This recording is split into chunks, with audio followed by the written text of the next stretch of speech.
E o presidente Jair Bolsonaro participou nesta quinta-feira de evento de entrega de títulos rurais no município de João Pinheiro, em Minas Gerais. Foram entregues quase 300 documentos de regularização fundiária. Com isso, o estado de Minas soma mais de 8 mil títulos nos primeiros meses deste ano. Em discurso, o presidente voltou a falar em roubos nos governos petistas e destacou a atuação do governo federal na pandemia. Passamos por momentos difíceis por ocasião da pandemia. O Brasil gastou com a pandemia, em 2020, mais de 700 bilhões de reais. É muito dinheiro? 700 bilhões? Sim. Mas não se esqueçam, 2 governos passados, que tinha como bandeira uma bandeira vermelha,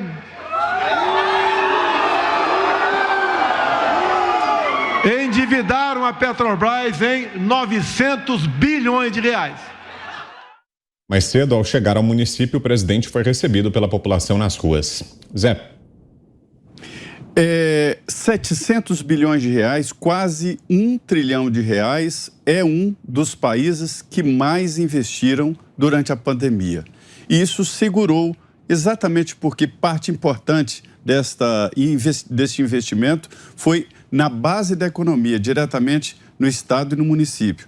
Ou através daquele projeto fantástico, né, de transferência de renda direta ao trabalhador que ficou impedido de trabalhar, do autônomo e tal, do auxílio emergencial, e também transferência para as prefeituras. E o presidente Jair Bolsonaro fez diferente. Desta vez, não foi escolhendo esse ou aquele prefeito aliado, não. Mandou para todos indistintamente, tecnicamente. O resultado disso é que hoje os estados e municípios estão com os cofres cheios de dinheiro. Ninguém mais ouve falar de um estado atrasando salários, como estava em Minas Gerais na saída do governo do PT. Ninguém mais ouve falar em município quebrado, como antigamente, agora tem, exatamente por essa transferência de quase 1 trilhão de reais. E esses prefeitos e governadores reforçados pelo dinheiro público transferido pelo presidente Jair Bolsonaro, né? Não é pouco, não. É quase 1 trilhão de reais. Esses prefeitos e governadores agora têm nas mãos aí essa gestão. Se eles administraram bem esse dinheiro transferido, eles estão bem. Se administraram mal, aí não há o que fazer e o presidente não pode ser culpado por isso. Zé. De fato, a gente vê por essas cenas que há nessa eleição até aqui um político concorrendo, né? Tem um político concorrendo que é o presidente da República.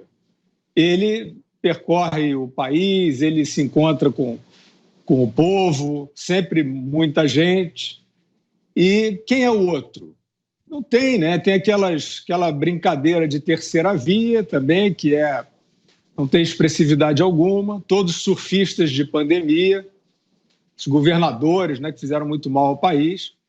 Tem o Lula, que é hoje um candidato de laboratório, aparece nesses eventos fechados patéticos, ali como esse aí com o Geraldo Alckmin, só vai aparecer em evento fechado, porque ao ar livre, só com praia fechada e videoclipe com a polícia protegendo o acesso.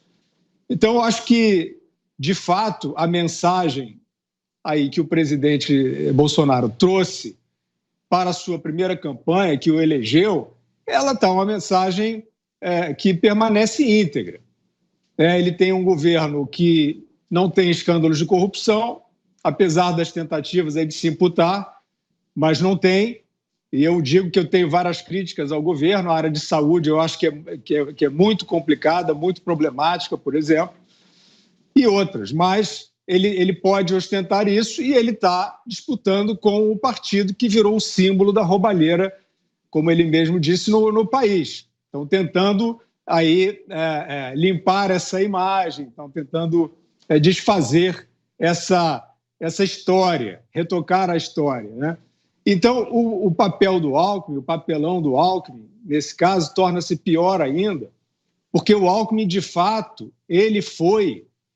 O que ele é agora, eu sinto muito, eu lamento, não sei se ele enlouqueceu, eu não sei se ele passou a vida pública dele toda fazendo boas ações de administração, que foi o que ele fez, razoáveis e algumas importantes, para depois, num grande finale patético, eu, dentro da cabeça dele, não sei o que se passa.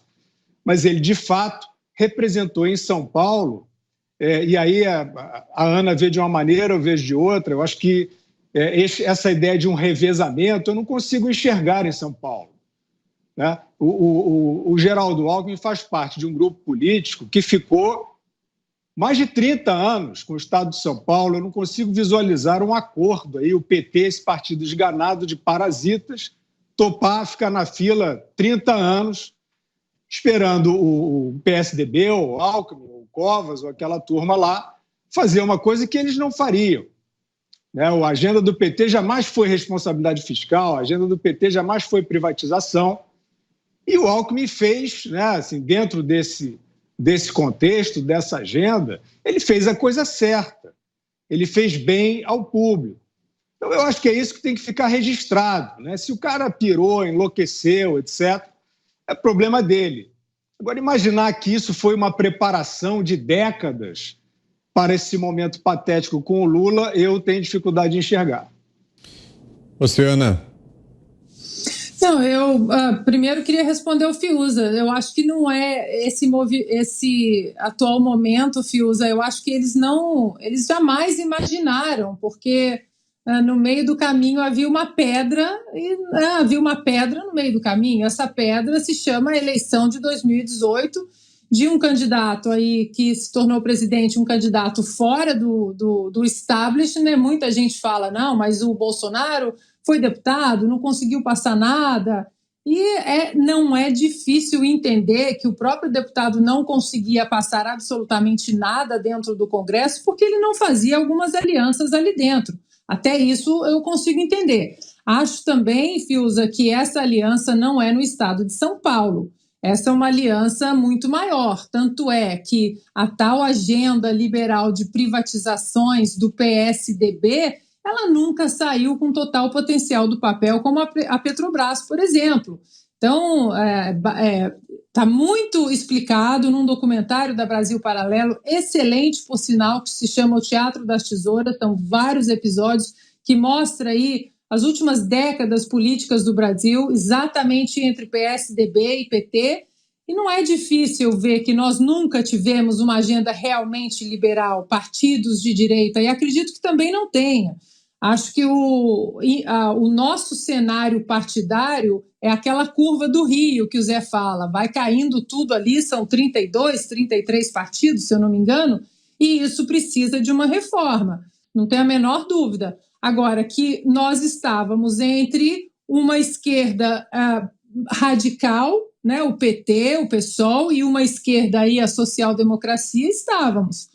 Uma agenda liberal nunca foi devidamente implementada no Brasil e eu acredito que houve muitos acordos, sim, no comando do Brasil, sempre ali com São Paulo sendo uma peça à parte liderada pelo PSDB, até porque o coração, né, as engrenagens econômicas do país, elas passam por São Paulo.